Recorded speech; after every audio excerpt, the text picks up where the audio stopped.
ইরানের সঙ্গে চলমান যুদ্ধে ইসরায়েলের বড় মাথাব্যথার কারণ হয়ে দাঁড়িয়েছে দক্ষিণ সীমান্তে লেবাননের হিজবুল্লাহর শক্ত প্রতিরোধ।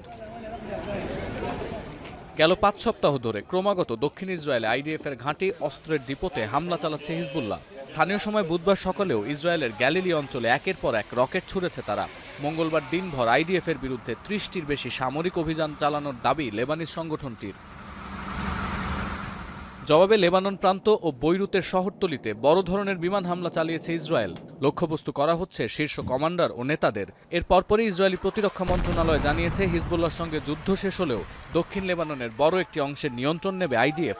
প্রতিরক্ষা মন্ত্রী ইসরায়েল কাটজ সরাসরি ঘোষণা করেছেন, তাদের মূল লক্ষ্য দক্ষিণ লেবাননে একটি স্থায়ী সামরিক বাফার জোন তৈরি করা।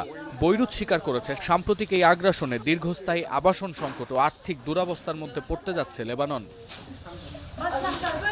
এদিকে চলতি সপ্তাহে দক্ষিণ লেবাননে অজ্ঞাত হামলায় ৩ শান্তিরক্ষীর প্রাণ যায়। এরপর মঙ্গলবার প্রাথমিক তদন্ত শেষে জাতিসংঘের নিরাপত্তা পরিষদের বৈঠকে জানানো হয়, রাস্তার পাশে একটি বিস্ফোরণের কারণে ইন্দোনেশিয়ান ২ শান্তিরক্ষীর প্রাণ গেছে।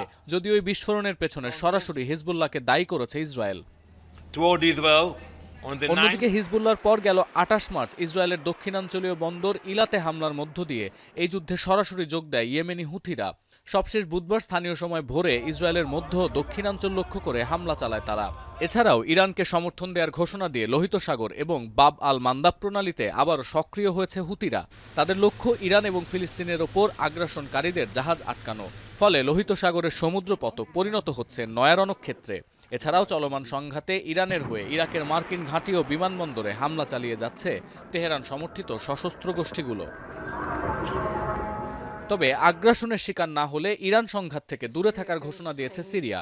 সিরীয় প্রেসিডেন্ট সাফ জানিয়েছেন, এই মুহূর্তে নতুন কোনো যুদ্ধে জড়ানোর মতো অবস্থায় নেই দামেস্ক। বিশেষ করে লেবাননে অস্ত্র পাচার ঠেকাতে কঠোরভাবে সীমান্ত নিয়ন্ত্রণ করছে আহমেদ আল সারা সরকার।